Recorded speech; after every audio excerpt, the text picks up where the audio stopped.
Waalaikumsalam warahmatullahi wabarakatuh. Alhamdulillahirabbil alamin wa bihi nasta'inu ala umuri dunya wa din. Wa sallallahu ala Muhammadin wa ala alihi washabihi ajmain. Rabbi shrah li sadri wa yassir li amri wa hlul 'uqdatam min lisani yafqahu qawli. Amma ba'du. Yang terhormat oleh Bapak Ustaz Ahmad Ghazali, yang kami hormati bapak-bapak dan ibu-ibu jamaah pengajian Miftahul Jannah yang senantiasa dirahmati Allah. Marilah pertama-tama yang utama kita panjatkan puja dan puji syukur kehadirat Allah Subhanahu wa taala bi qaulina alhamdulillahirabbil alamin atas limpahan, atas perkenankannya lah. Pada malam hari ini kita masih diberikan rahmat taufik hidayah serta inayahnya kepada kita semua, di mana hingga kini kita masih diberikan kesehatan untuk dapat hadir pada kajian-kajian Senin malam ini. Salawat dan salam selalu kita sanjungkan kepada junjungan kita Nabi Agung Muhammad sallallahu alaihi wasallam beserta keluarga dan para sahabatnya, yang mana beliau adalah Nabi yang membawa syafaat Allah, dan mudah-mudahan kita selaku umatnya mendapatkan syafaatnya pula di yaumil akhir. Allahumma amin. Seperti biasa, marilah kita awali majelis ini dengan lafal basmalah bersama-sama. Bismillahirrahmanirrahim. Oke, untuk selanjutnya waktu kami serahkan pada beliau Bapak Ustadz. Semoga. Assalamualaikum warahmatullahi wabarakatuh. Alhamdulillahillazi hadana lihadza wa ma kunna linahtadiya laula an hadanallah. May yahdihillahu fala mudilla lahu wa may yudlil fala hadiyalah. Asyhadu an la ilaha illallah wahdahu la syarikalah wa asyhadu anna Muhammadan abduhu wa rasuluh. Allahumma salli wa sallim wa barik ala nabiyyina Muhammadin wa ala alihi wa sahbihi ajmain. Yang kami hormati jajaran pengurus Miftahul Jannah, bapak-bapak dan ibu sekalian rahimani rahimakumullah. Yang pertama dan utama, mari kita sama-sama haturkan puji dan syukur kita kepada Allah Subhanahu wa taala atas limpahan iman Islam yang kita miliki saat ini, diberi sehat, sempat, kuat sehingga kita bisa hadir di majelis ini. Tentunya dengan harapan ini menjadi majelis silaturahim kita yang akan menggugurkan dosa-dosa kita, yang akan menjadikan umur kita berkah dan rezeki kita bertambah. Amin. Salawat dan salam mari kita sama-sama haturkan kepada junjungan Nabi Agung Muhammad sallallahu alaihi wasallam, kepada para keluarga, sahabat serta seluruh pengikutnya termasuk kita. Semoga Allah karuniakan kepada kita semua keistiqomahan untuk menjadikan beliau sebagai teladan dalam kehidupan kita sehari-hari. Amin. Bapak-bapak dan ibu sekalian, bagaimana kabarnya? Alhamdulillah sehat semua, nggih. Sebelum saya melanjutkan, mungkin saya boleh bertanya, Bapak dan Ibu punya rumah? Alhamdulillah. Sudah punya rumah? Sudah. Rumahnya bagus? Bagus enggak? Bagus. Ada enggak yang lebih bagus dari rumahnya jenengan? Kepingin? Hah? Oke, punya sepeda motor? Punya, ya. Bagus enggak? Ada enggak sepeda motor yang lebih bagus dari sepeda motor kita? Ada. Kepingin? Nah, hal semacam ini jangan dipelihara. Itu tandanya orang yang kurang syukur. Ya, kepinginan baik. Ya, kalau kita kejar terus enggak selesai-selesai masalahnya. Ya. Tidak akan pernah puas manusia itu. Ya, jadi mari kita latihan untuk mensyukuri apa yang kita miliki. Ya, kalau dunia kita kejar bisa jadi stres kita. Ya enggak? Bisa stres kita, bahkan yang unik stresnya enggak kerasa. Ya, karena kita ngejar dunia. Kepingin kita ukur stres kita seperti apa? Kepingin enggak? Mau diukur enggak stresnya seperti apa? Parah apa enggak? Pingin enggak? Boleh?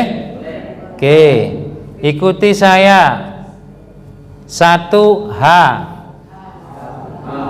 2HH 3HHH 4HHH 5HHH. Jadi kalau sampai 5 ndak ketawa itu stresnya nemen.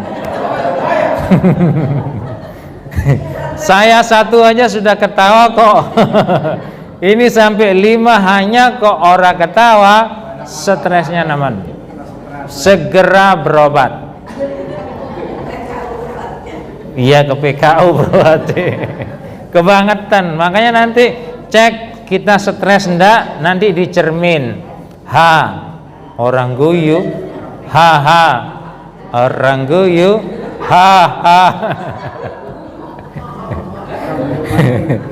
Oke, Bapak dan Ibu, saya kepingin tanya, nikmat itu dikatakan nikmat kalau sedikit apa banyak? Iya, benar. Ya, jadi es sak sendok, es krim sak sendok, sama es krim sak ember. Ya. Enak mana? Iya. Nikmat itu yang sedikit, yang banyak ndak nikmat, belenger. Ya.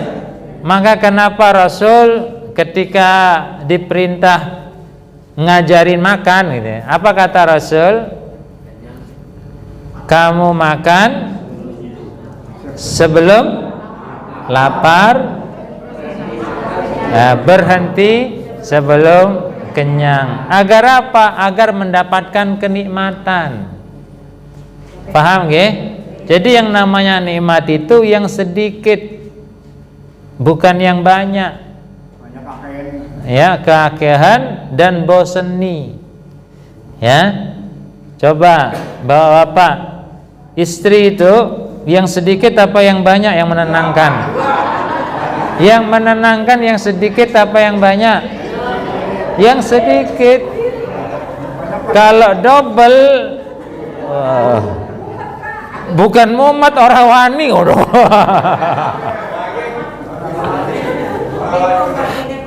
hal-hal sepele. Hidup itu mudah, ampun dipersulit. Duit sitik sama duit akeh, ya, nikmat mana? Mau kebalik mending. Orang normal mending. Ya, duit yang sitik karena dia akan hati-hati makainya. Ya, hati-hati makainya. Tapi kalau duit banyak, nggak kendali, boros. Ya, jadi mari kita rubah pola pikir kita. Ya, jadi nanti kalau kita mengatakan nikmat itu yang banyak, hati-hati. Nafsu manusia tidak pernah puas, stres kita. Maka tadi saya kasih contoh cara mengukur stres gitu. Pakai apa ukuran? Kan gampang. Satu saja sudah ketawa teman-teman, berarti sehat.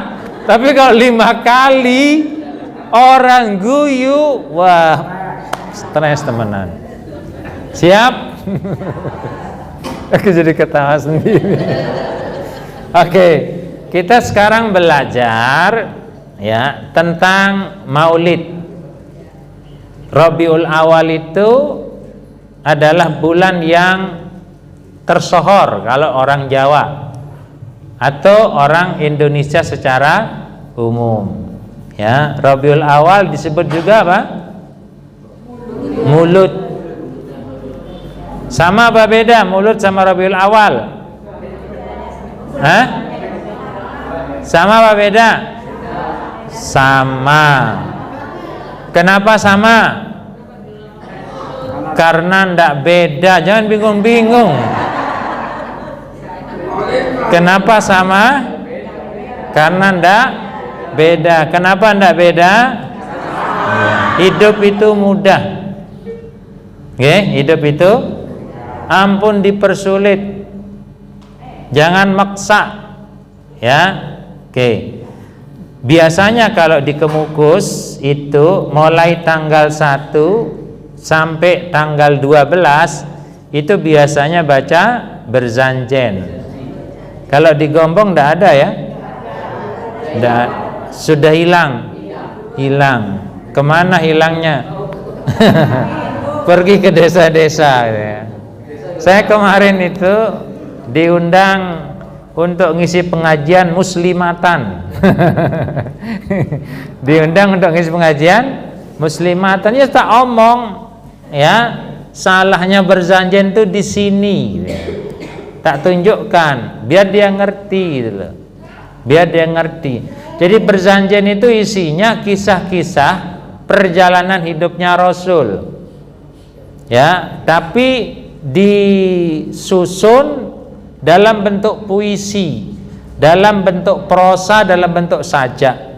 Cuman persoalannya ketika penyusunan itu ada susunan yang berlebihan bahasanya, sampai-sampai kalimat Masihuz Dzunub, Rasul penghapus dosa, Rasul penebus dosa.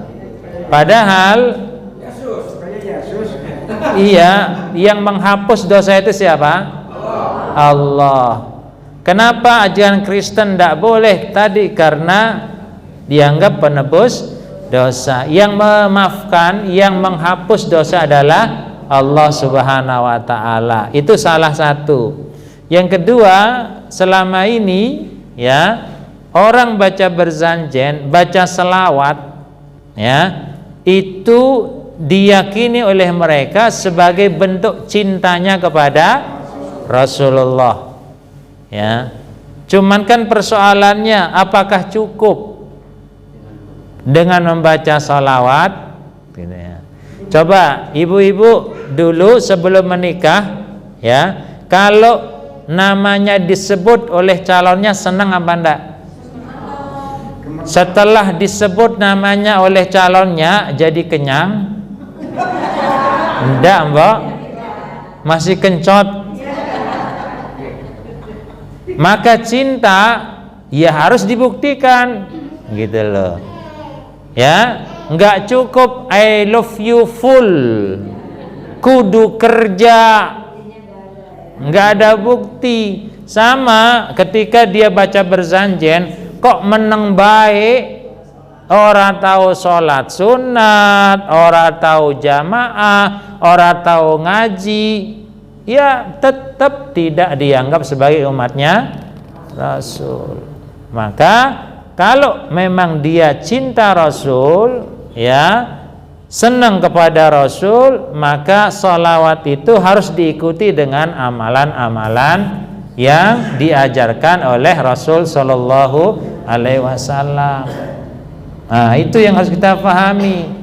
Ya, jadi kalau kita atau mereka memulaikan Rabiul Awal, ya sudah sholawat dengan amalan-amalan yang dicontohkan oleh Rasulullah. Nah, uniknya mereka itu membaca dari tanggal 1 sampai tanggal 12, setelah itu diam, tidak membaca lagi. Uniknya lagi ketika dia membaca lewat waktu Isya, azannya orang azan, selesai dulu itunya baru azan Isya. Kan jadi aneh. Ya saya omong ya, tapi dengan gaya-gaya yang saya sampaikan tadi. Ya, ini hal yang harus kita pahami. Maka bagi kita ya, saya mencoba untuk mengangkat surah Al-Fat ya, ayat 29 ini menjadi rujukan kita untuk memperingati atau untuk mengisi Rabiul Awal ini agar kita bisa memahami gitu loh. Ya, mari kita baca bareng-bareng ta'awuz dulu. A'udzu billahi minasyaitonir rajim. Bismillahirrahmanirrahim. Muhammadur Rasulullah walladzina ma'ahu asyidda'u 'alal kuffari ruhama'u bainahum tarahum ruk'an sujada yabtaguna fadlan minallahi wa ridwana simahum fi wujuhihim min atharis sujud. Sadaqallahul azim. Semoga Allah Subhanahu wa taala memberikan 10 kebaikan dari setiap huruf yang kita baca. Amin ya rabbal alamin. Surat Al-Fat ayat 29. Ini potongannya ya, masih banyak panjang. 1.000 yang hafal ada? Hafal dibaca. Bacin ya, panjang isinya. Oke, kita bisa lihat Bapak dan Ibu, ada beberapa pesan penting dari ayat ini. Pesan pertama, Muhammadun Rasulullah. Ya, Muhammadun Rasulullah. Muhammad adalah utusan Allah. Ini pesan pertama. Jadi Muhammad itu ya basyarun la kal basyari. Muhammad sallallahu alaihi wasallam itu adalah manusia tidak seperti manusia biasa. Dia punya kelebihan karena dia diangkat oleh Allah Subhanahu wa taala sebagai rasul. Ya, ucapannya, ya, perilakunya, kebiasaannya, bahkan iduhe ya beda dengan kita gitu. Kalau iduhe kita ya, jadi kalau kita ludahkan itu bisa jadi sarang lalat. Ya, Mbok. Ya, ludahnya Rasul bisa jadi tambah. Ketika beliau hijrah, ya, mampir ke gua, Abu Bakar bersain gua, dientup kalajengking. Ya. Rasul bingung. Hai Abu Bakar, kamu jangan bersedih. Ya. Padahal lagi apa? Nahan sakit. Maka diludahkan ludahnya Rasul ke Abu Bakar dengan membaca doa, lalu sembuhlah racun kala jengking. Kalau iduhe kita untuk sarang lawannya. Itu jadi Rasul itu manusia tapi bukan manusia biasa. Kalau Rasul ya ketika menghadapi masalah dia langsung ambil wudhu, sholat. Ya, pokoknya setiap masalah yang dihadapi ketika membutuhkan pertolongan mesti melakukan sholat. Maka ada ulama yang menyatakan itulah gambaran daripada sholat hajat itu. Ya, jadi sholat hajat itu ada yang meriwayatkan atau yang membolehkan. Ada sebagian lagi yang tidak membolehkan. Ya, jadi sholat hajat fungsinya adalah sholat untuk menghajati sesuatu 2 rakaat. Maka kalau kita kenal di masyarakat itu ada namanya setiap Rebo terakhir di bulan Safar, Rebo Wekasan. Jadi sebenarnya itu sholat hajat tapi disalahfungsikan. Diyakini kudu sholat hajat padahal mengkudukan itu yang salah gitu loh. Satu. Yang kedua, kalau dia niatnya usolli sunnata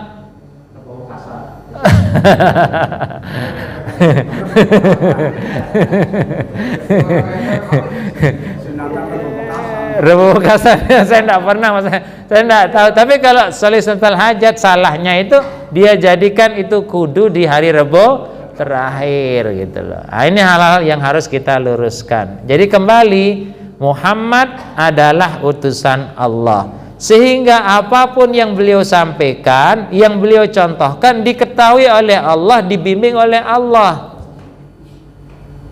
Ya, dibimbing oleh Allah. Dan beliau Muhammad SAW ini satu di antara nabi-nabi dan rasul yang harus kita yakini. Ya, tuh ada door prize itu. Sebutkan coba 15 nabi dan rasul yang diimani. Ada ya yang bisa 15? Bukan 25. Cung, angkat tangan. Bacin. Yes. Nanti saya tanya lagi ya. Jadi satu dari 25 nabi dan rasul. Wasiatnya sama. Apa wasiat nabi dan rasul? Kamu bertauhid kepada Allah dan kamu beribadah kepada Allah. Semua rasul, semua nabi menyerukan itu. Ya, cuman persoalannya umat yang diseru tanggapannya bermacam-macam. Nah, itu pesan pertama. Muhammadun Rasulullah, Muhammad adalah seorang utusan Allah. Kemudian yang kedua, apa yang disampaikan dalam ayat ini, kalau kamu mengakui nabi ya Muhammad sallallahu alaihi wasallam sebagai nabi akhir zaman, kalau kamu kepingin mendapatkan syafaat dari nabi di hari akhir, ya, kalau kamu ngaku sebagai umatnya nabi, maka Allah cerita, kamu harus punya karakter, kamu harus punya ciri-ciri sebagai berikut. Yang pertama, ya, asyidda alal kuffar. Ini ciri-ciri pertama umatnya Nabi. Ya, apa itu? Bersikap keras terhadap segala bentuk kekufuran. Jadi kafir itu adalah kezaliman yang paling tinggi. Kenapa dikatakan kezaliman yang paling tinggi? Karena manusia itu sudah diciptakan oleh Allah, sudah diberi rezeki oleh Allah, sudah difasilitasi oleh Allah, sudah dikirimkan Rasul oleh Allah, sudah dikirimkan Al-Quran oleh Allah, kok malah kafir? Nah, dia kezaliman yang paling tinggi itu kafir. Ada enggak kezaliman yang lain? Ada. Ya. Ada namanya kufur nikmat. Males-malesan. Ya. Pemborosan. Menyia-nyiakan harta. Menyia-nyiakan waktu. Ya. Itu termasuk kezaliman juga. Ya.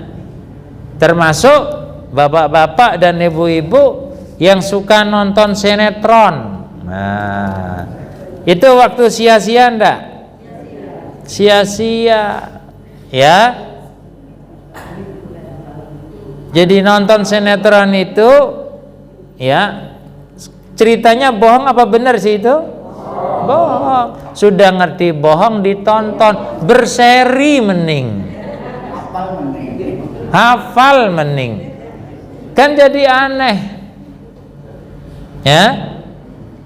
Saya sudah lebih 30 tahun enggak nonton sinetron. Ya, enggak punya TV. Jadi tidak boleh gitu loh. Termasuk kezaliman. Kalau kita ngaku umatnya Muhammad sallallahu alaihi wasallam, ya itu dikurangi. Ya, nyetel gosip, nyetel apa dikurangi. Termasuk kekufuran itu. Karena menutup kebenaran, dia sudah dikasih nikmat kok menganggap nikmat itu tidak ada pertanggungjawaban gitu loh. Jadi monggo ibu-ibu yang suka nonton sinetron berseri mending tolong dikurangi ya. Nanti bisa stres sendiri ya. Episode ini ndak saya tonton, nyesel banget kenapa sih aku ketiduran. Stres nanti jadinya sendiri. Ngaca seberapa ukuran stresnya. Itu yang pertama, okay? Jadi umatnya Nabi ya ndak suka kepada kekufuran. Yang kedua, Allah katakan umatnya Nabi itu ruhamau bainahum, punya sifat kasih sayang, suka bantu membantu saudaranya, suka menolong saudaranya, saling dukung mendukung pada kebaikan, menutup aib saudaranya, jangan sampai diketahui orang banyak. Ya, Bapak dan Ibu, ada dalam surah Al-Hujarat ayat 12.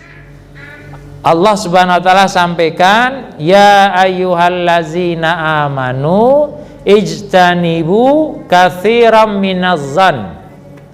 Jauhi prasangka buruk pertama. Yang kedua, wala tajassasu, jangan cari-cari kesalahan.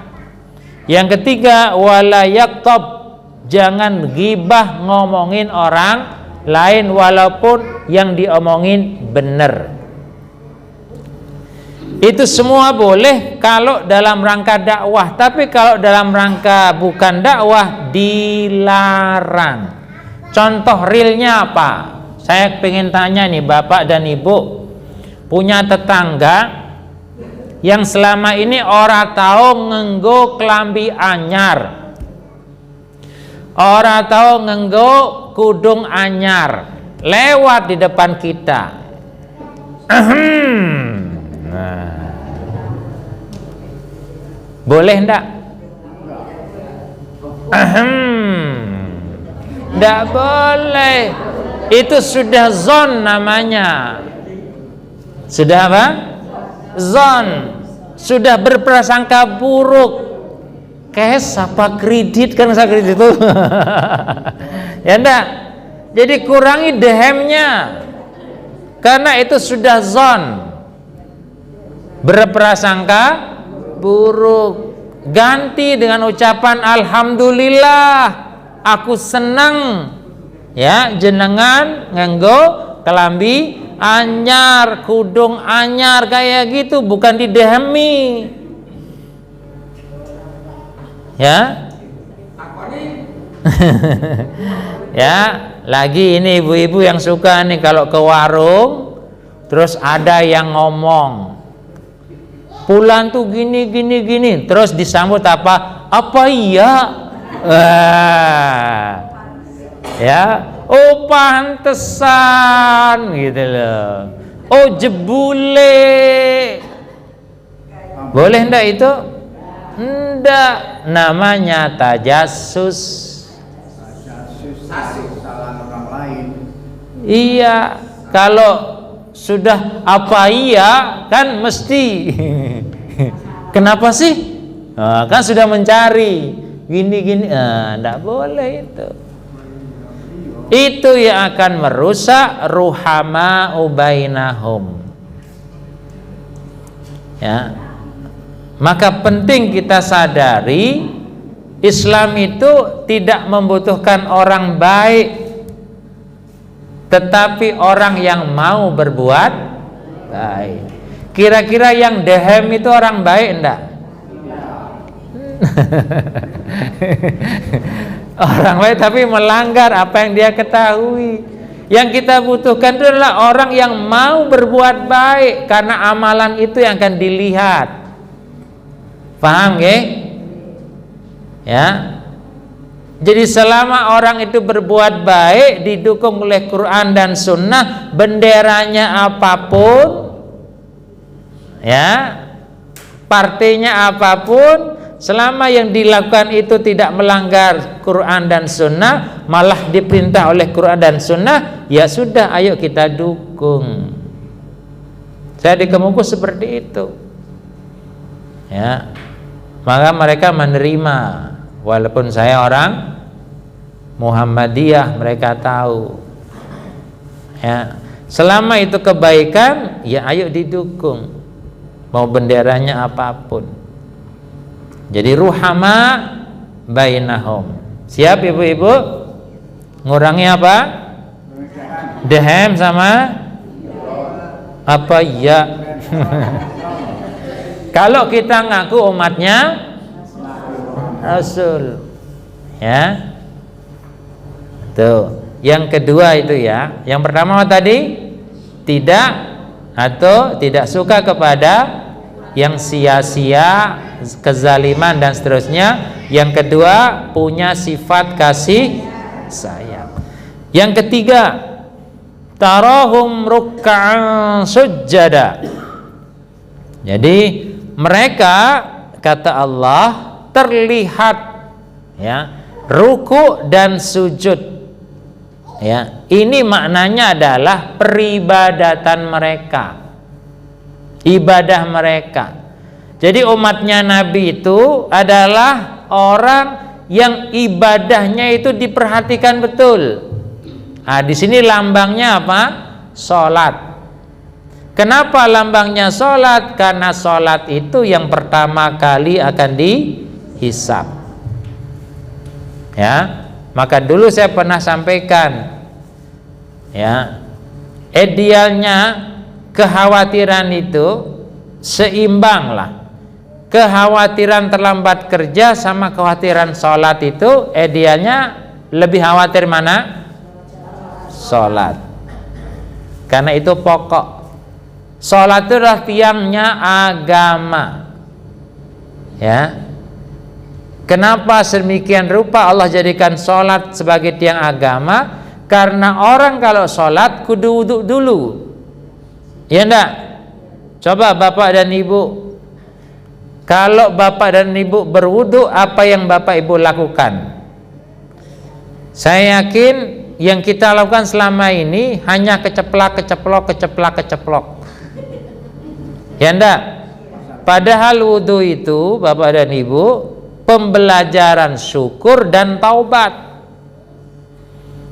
Ketika bapak ibu berwudhu, membasuh tangan dengan air, ya, harusnya muncul dialog dalam diri kita. Ya Allah, aku bersyukur kepadamu telah memberikan tangan. Coba kalau engkau tidak memberikan tangan, aku makan pakai apa? Ya Allah, tangan yang engkau berikan kepadaku ternyata tadi untuk njiwel anakku, ya Allah, yang engkau berikan.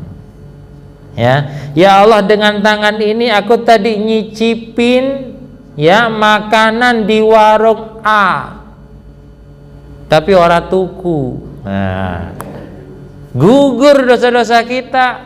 Tapi kita kalau berwudu kan tidak pernah seperti itu. Kecepak, kecepok. Sing penting cepat rampung.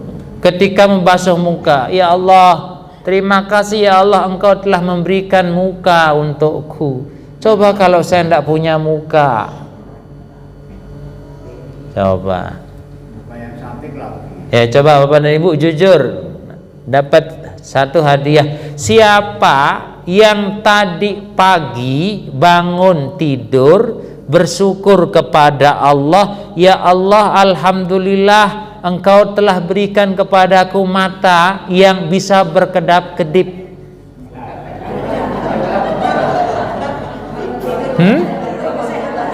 Ada ndak? Coba bayangkan kalau bapak dan ibu ndak bisa kedap-kedip selama pengajian ini. Susah tau? Tapi kita tidak mensyukurinya selama ini. Ya mbok? Coba hal-hal sederhana kita lupakan padahal penting banget. Gitu loh. Nah, jadi ketika kita berwudu, dialogkan itu. Ya Allah, Engkau berikan mata. Ya Allah, coba kalau saya tidak punya mata, bayangkan. Ya gelap gulita, genah lah. Ya, tapi kadang kita, ya Allah, mata asal lihat. Dia enggak, ya, mata asal lihat. Ya, kadang tahu dosa tetap dilihat. Nah, maka ketika kita berwudu, ya Allah, gugurkan dosa dari mataku ya Allah. Telinganya diusap, kepalanya juga. Itu luar biasa kalau kita dialogkan. Cuman kan persoalan di kita ini tidak pernah mendialogkan, ya enggak? Maka nanti coba latihan. Ya makanya latihan, pentingnya pengajian kok. Jadi latihan nanti, rasakan bagaimana nikmat Allah itu, bagaimana dosa itu berguguran dari diri kita. Coba bayangkan 5 kali minimal sehari semalam. Coba. Ya. Ada agama yang mengajarkan semacam ini? Tidak ada. Ya. Guru-guru kita dulu mengajarkan kecepak-kecepok tok, tanpa ada pemaknaan di balik itu semua, gitu loh. Ya. Sehingga kita tidak begitu merasakan bagaimana indahnya namanya berwudu. Ya. Sahabat-sahabatnya Rasul yang namanya berwudu itu, wah, sesuatu yang luar biasa. Nah, ini menjadi sebuah pembelajaran kepada kita.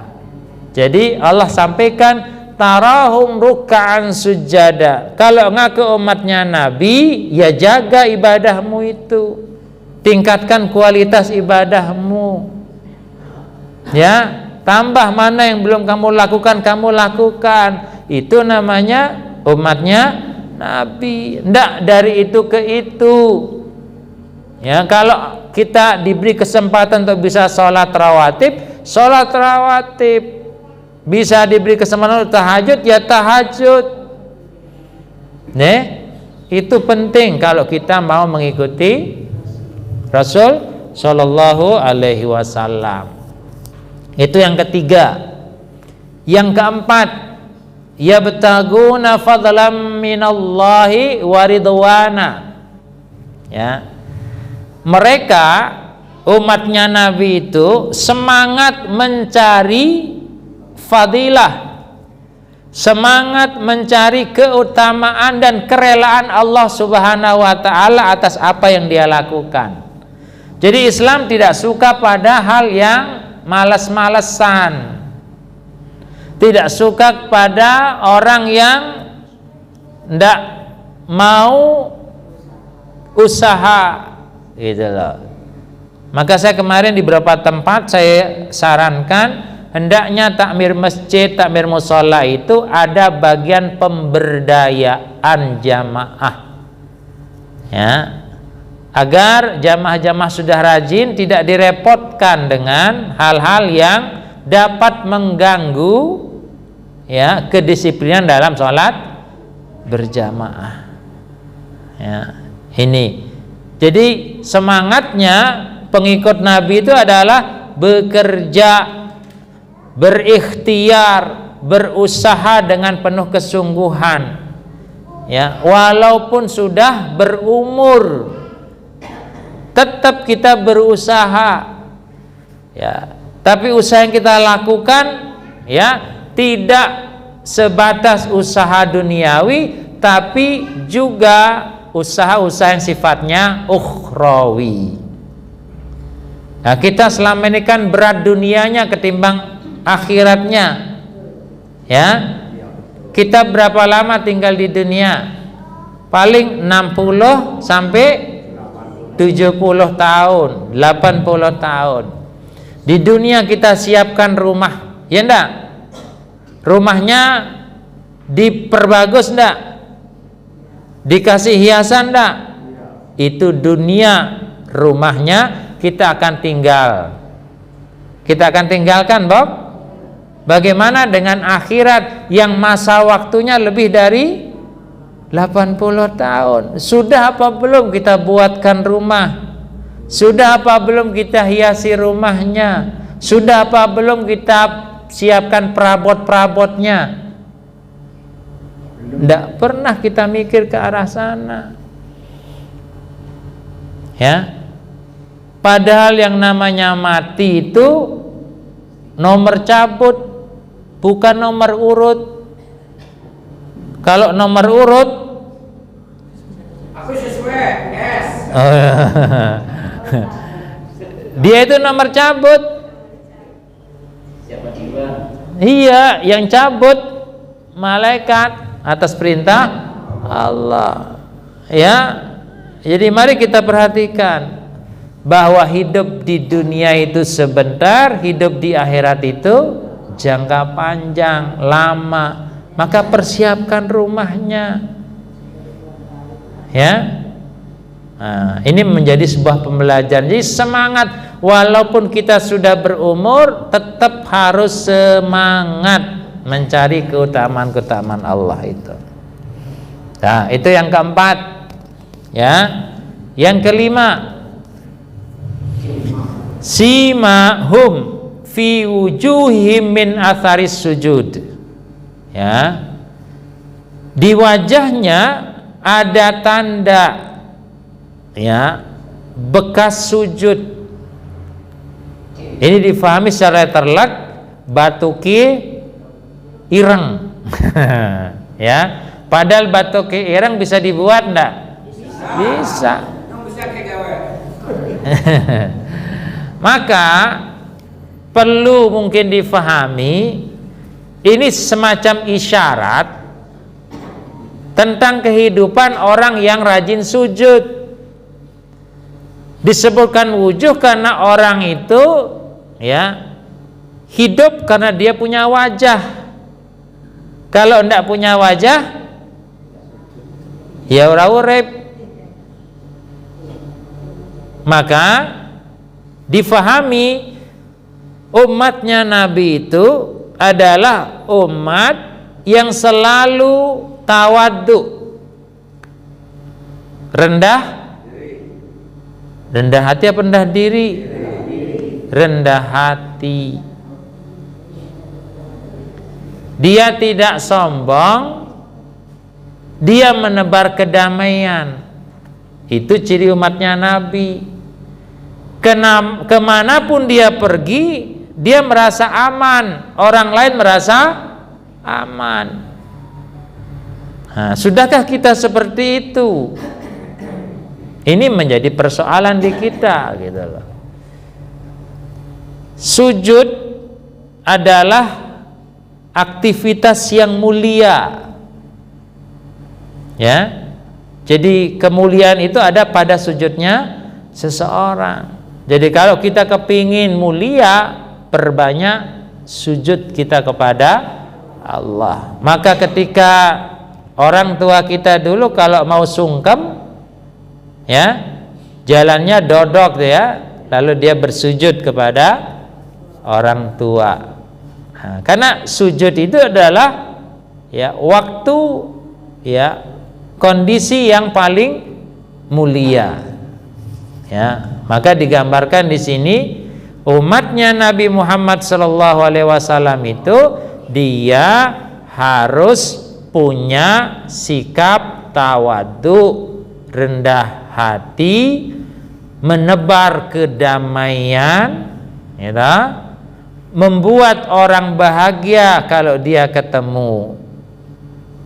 Ya, jangan sampai ada di antara kita ini pergi ke suatu tempat, malah orang-orang yang ada di tempat itu pada berlarian, gitu. Karena kita tidak membawa kedamaian. Nah, maka Bapak dan Ibu sekalian, kita kembali ke ayat ini kalau kita mengaku umatnya Nabi, 5 hal ini harus ada dalam diri kita. Masyarakat kita akan menjadi baik kalau kelima hal ini dilakukan. Jamaah Masjid Nurul Rahmah ini baik kalau jamaahnya punya 5 sifat ini. Ya. Jadi kalau ngadakan sesuatu, ya, disengkuyung bareng, ya, dilakukan secara bersama-sama, genah, jelas, tolong menolong dalam kebaikan. Yang kedua, tidak gampang konflik, karena sama-sama saling melindungi antar jamaah yang satu dan jamaah yang lain. Ya, tidak suka dehem-deheman. Ibadahnya terjaga, ya, ibadahnya terukur. Semua yang dilakukan sesuai dengan tuntunan, sesuai dengan perintah. Yang keempat, semangat untuk ikhtiar mengejar apa-apa yang Allah berikan itu ada di mereka, ada di jamaah ini, ya. Kemudian, ya, semua rendah hati, tawadhu, semua selalu memberikan kedamaian, kebahagiaan dengan adanya kita. Nah, silahkan dipenuhi ibu-ibu, bapak-bapak sekalian. Nah, saya akan melengkapi, ya, untuk kita ketahui bersama. Yang pertama, pelajarannya selain yang 5 tadi langsung dari ayat. Yang pertama, ya, fungsi Rasul dan Nabi tadi untuk menyampaikan wasiat. Wasiat itu hukumnya wajib untuk kita lakukan. Wasiatnya ada 2, bertauhid dan beribadah kepada Allah. Saya lihatkan ayatnya, ya, perhatikan. Wa ma nursilul mursalin illa mubasyirin wa munzirin. Dan kami tidak mengutus utusan-utusan kecuali memberi kabar gembira dan memberikan peringatan. Ketika Rasul sudah meninggal dunia, maka kita selaku orang beriman fungsinya semacam ini juga. Beri kabar gembira, menggembirakan dan kasih peringatan. Jangan memaksakan kehendak. Itu prinsip. Ya. Kemudian Allah sampaikan, faman amana wa aslaha. Adapun orang yang mau mengikuti apa yang dituntunkan oleh Allah, Rasul sallallahu alaihi wasallam, fala khaufun alaihim wala hum yahzanun. Allah kasih kabar, mestinya dia akan mendapatkan ketenangan dalam hidupnya, tidak ada takut, tidak ada kesedihan. Jadi kalau kita ngamalkan apa yang diajarkan oleh Rasul sallallahu alaihi wasallam, itu akan mendatangkan kebaikan kepada kita. Kalau selama ini ada rasa khawatir dalam diri kita, takut dalam diri kita, itu artinya kita belum meyakini apa-apa yang Allah dan Rasul sampaikan kepada kita untuk kita lakukan. Ya. Ini menjadi hal yang pertama yang harus kita fahami. Ya. Yang kedua, ya, bertauhid dan beribadah kepada Allah akan melahirkan nilai-nilai kepribadian dan kemasyarakatan yang menjadikan manusia hidup bahagia. Jadi kalau selama ini kita sering susah, sering khawatir, sering sakit, bisa jadi, ya, pelaksanaan atas wasiat itu belum sempurna. Jadi orang kalau memenuhi wasiat tadi, Allah janji akan memberikan kebahagiaan. Ya, kita lihat Muhammad ayat 2. Perhatikan. Auzubillahi minasyaitonirrajim. Wallazina amanu wa amilus solihati wa amanu bima nuzzila ala Muhammad. Jelas Allah sampaikan, orang yang beriman, orang yang melakukan amal saleh dan percaya pada apa yang diturunkan kepada Nabi Muhammad, ya, apa yang Allah berikan kepada mereka, kaffara anhum sayyiatihim. Allah akan menutup kesalahan-kesalahan mereka. Jadi otomatis dosanya gugur. Kenapa Allah menggugurkan dosa mereka? Karena Allah ridho kepada orang tadi. Ya. Jadi bahasa sederhananya, kepada siapa Allah ridho, kepada siapa Allah kasih rahmat. Karena kita masuk surga bukan karena amal kita, tapi karena rahmat dari Allah. Ya. Sehingga pertanyaannya, kenapa Allah kasih rahmat kepada orang tersebut? Karena Allah ridha. Kenapa orang itu mendapatkan ridha dari Allah? Salah satunya dijawab lewat ayat ini, karena dia beriman, dia beramal saleh dan percaya kepada Al-Quran. Beriman, iman yang baik, iman yang benar adalah ketika iman tadi mendorong orang untuk mau berbuat kebaikan. Kalau kita ngaku iman kok tidak ada dorongan untuk berbuat baik, berarti iman kita masih lemah. Faham nggih? Jadi orang-orang beriman menjadi cerdas. Kenapa? Karena imannya, ya, mendorong dia untuk melakukan kebaikan. Jadi orang pinter namanya itu. Ya.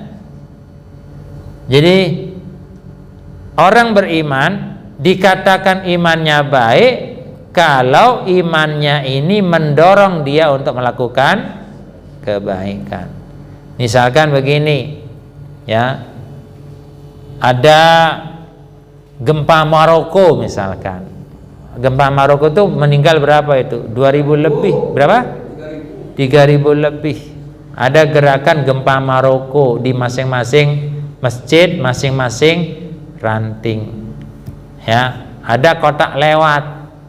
Nah, ini kebaikan enggak? Ya, kebaikan untuk membantu mereka. Tapi kalau kita tidak tergerak, ya, berarti tanda iman kita itu masih lemah, masih tipis, gitu.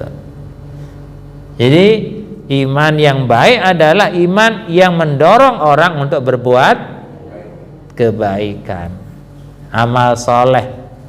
Pingin jadi orang soleh apa orang pintar? Orang soleh. Orang soleh pasti pintar. Orang pintar minumnya tolak angin.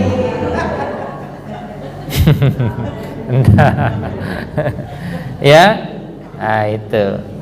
Lihat ayat akhirnya mengatakan wa aslaha balahum, dan kami perbaiki keadaannya. Tuh, Allah terlibat di dalamnya. Nah, jadi monggo Bapak dan Ibu, pastikan kita sekali lagi beriman, biar ridha Allah datang kepada kita, beramal saleh, dan meyakini apa yang diturunkan kepada Nabi Muhammad Sallallahu Alaihi Wasallam. Nah, yang terakhir, ketiga, ajaran-ajaran Islam sebagai sistem hidup dalam berbangsa dan bernegara yang melahirkan kemaslahatan bersumberkan pada Al-Quran dan As-Sunnah. Jadi Bapak dan Ibu, tidak perlu, ya, agama Islam itu hukumnya itu ditakuti oleh pemerintah, tidak perlu. Ya, justru bersyukurlah kalau ada orang bisa menjalankan Islam dengan benar. Terakhir ini kan ada upaya untuk apa? Mengawasi apa? Kegiatan-kegiatan di masjid. Nah, makanya dilawan. Untuk apa diawasi? Lawang kebaikan yang mereka kerjakan kok. Ya, jadi mari kita tunjukkan Islam itu kalau dikerjakan, tadi disampaikan Allah akan menutup segala kesalahan kita. Yang kedua, Allah akan perbaiki kondisi kita, baik kita pribadi, keluarga, bermasyarakat, berbangsa dan bernegara dengan pelaksanaan ajaran Islam. Kita lihat Al-Hasyr ayat 7. Ya. A'udzubillahi minasyaitonirrajim. Wa ma atakum mir rasul wa ma atakumur rasul fakhuzuhu. Apa-apa yang Rasul datangkan ya kepadamu, fakhuzuhu, maka ambillah, jagalah, ya, gunakanlah gitu ya. Wa ma nahakum anhu, dan apa-apa yang Rasul larang untuk kamu lakukan, fantahu, jangan kamu lakukan, hindari gitu ya. Nah, kemudian wattaqullah, bertakwalah kalian kepada Allah, innallaha syadidul iqab. Ya, kalau kamu langgar itu utusanku, bahasanya seperti itu. Jadi kalau kita melihat sejarah-sejarah umat terdahulu, bagaimana para nabi dan rasul dibelani oleh Allah. Ya, jadi termasuk kita ini, kalau kita ini mengaku umatnya nabi, ya, lalu apa yang nabi perintahkan kok kita tinggalkan, ya, apa yang nabi larang kok kita lakukan, hati-hati. Allah yang mengirim akan memberikan kepastian. Apa katanya? Innallaha, sesungguhnya Allah syadid, ya, al-iqab, ya, azabnya itu sangat keras. Nah, ini menjadi sebuah pembelajaran. Maka ittiba Rasul, ya, titik, harus kita lakukan. Kalau tidak ittiba, kita sedang membuka terjadinya bencana itu sendiri. Nah, demikian Bapak dan Ibu yang bisa sampaikan. Semoga Allah catat segala aktivitas kita pada malam hari ini, dan apa yang kita mohonkan dikabulkan oleh Allah Subhanahu wa taala. Assalamualaikum warahmatullahi wabarakatuh.